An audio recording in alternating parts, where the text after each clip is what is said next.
ის პოვნა აქ ხელმძღვანელ პოსტზე ესეც როგორც ისე ვიყო და ჯერ ერთი ადამიანი რომელსაც საერთოდ ერთი ნერვი არ უტოქდება როცა მე მისი აწეული ხმა გაბრაზებული გაბრაზება შეიძლება გაარკვიოთ ცოტათი ლოყები შეიძლება გაუწითდეს მაგრამ ვერაფერ შეიფს ეს ერთი მეორე იყო კაცი რომელსაც ფული არ აინტერესებდა არც მაშინ და არც ახლა კორუფციის მიმართ აქვს იმუნიტეტი, იმიტომ რომ მახსოვს რომ მაშინ არასოდეს გასხვავებით ყველა ჩვენ ქართველებისგან ჩემი ჩართული სხვა ჩვენს რომ რესტორანში არასოდეს არ გაკაჩულა ფულის გადასახდელად. არასოდეს ტაქსი თავის ინიციატივით არ გაუჩერებია, ყოველ წრავად დადიოდა. ცხოვრობდა ძალიან მოგრძალებულად, მიხედვით რომ მამამისი იყო აჭარის მინისტრ საბჭოს თავმჯდომარე, მაშინ დროისთვის წესი ძალიან პური აინთანამდე უნდა ყოფილიყო. ისეთი ადამიანი რომელსაც აქ ეს თვისება რომ თავისთვის არაფერი არ უნდა, ყველაფერი სხვისთვის და დღე-დაღამე მუშაობს გაუჩერება და ეს ხშირად ახლა მაგალითად საშინლად გაბრაზებული იყო ნინო ბურჯანაძე ვერ იტანდა. რატო ვერ იტანდა? იმიტომ რომ რამდენი ჩამოვიდა პარლამენტის სპიკერი ბურჯანაძე, ლევანი არ დახვდა. არც მე არ ხვდება ხოლმე, იმიტომ რომ ლევანი სუმუდმივად მუშაობს. ლევანი ამასე თელი პარლამენტი იყო ჩამოსული, ხო? პარლამენტის უმრავლესობა 110 დეპუტატი. არ გამოჩნდა არც ერთხელ, იმიტომ რომ ყავდა ერთი ჯგუფი, მეორე ჯგუფი ინვესტორების, მესამე ჯგუფი, მეხუთე ჯგუფი. ხო და ამ მუშაობით მიიღწევა შედეგი. და არა ის რომ დღეს იმას რა ქვია, ვიღაცის ქორწილში ხარ თამადა და მეორე დღეს თეთრ პახმელი გაქვს, მესამე დღეს იმის ძმიშვილის ნათლობა გაქვს, მეოთხე დღეს უნდა დაისვენო კვირა არის და სად არის და შემდეგ და თანამდებობის პირი ესეთი ვერ იქნება თუ შენ ქვეყანას ქმნი. სხვათაშორის ლევან ვარშილოვანი არის ის გამონაკლისი, რომ მომად ძალიან დიდი ხანი თანამდებობა შეინარჩუნა.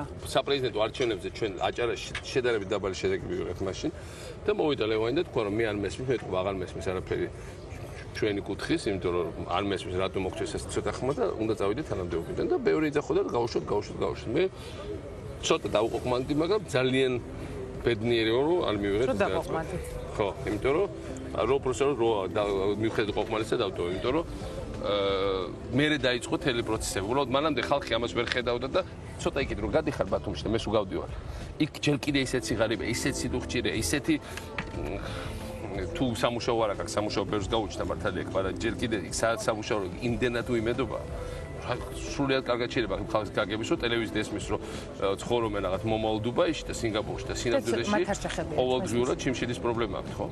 რა თქმა უნდა, მე ამ ხალხის ძალიან კარგად მეშვდა. იმ დროისთვის, საპრეზიდენტო არჩევნების დროისთვის ყველაფერი დაწყებული იყო, მაგრამ როგორც სოკოები იყო მიწის ქვეშ და არაფერი ხალხს არ ქონდა ხელით. მესმის.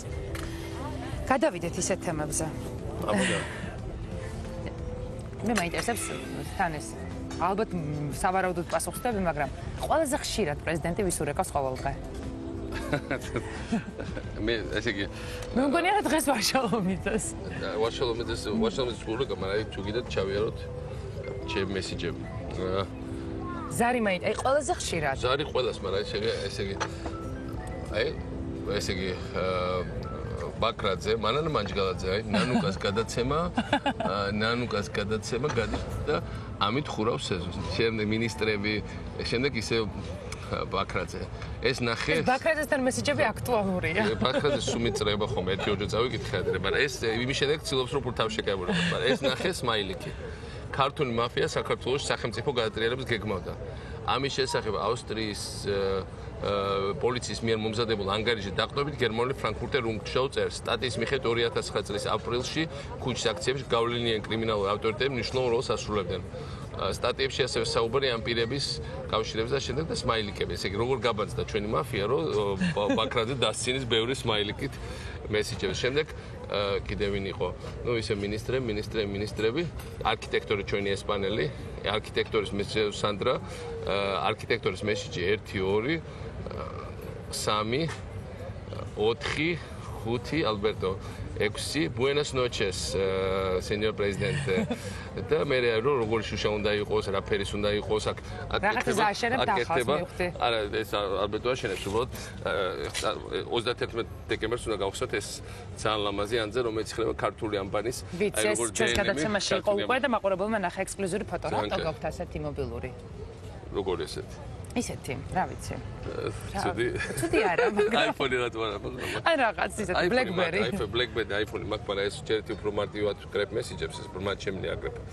და მე რაღაცა მე არაფერი განსაკუთრებული ფუნქციები დანჩების კომპიუტერიც მათ მაგიდას და ამაზე მესიჯები იკრიფება iPhone-ზე ესე არ იკრიფება მოკლედ. თან iPhone-ისთვის ზედმეტად სქელი თითება.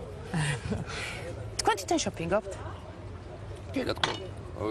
ჩემს უკეთესად ვინ ის რა მჭირდება ცხოვრებაში. საქართველოში ალბათ ვერა. საქართველოში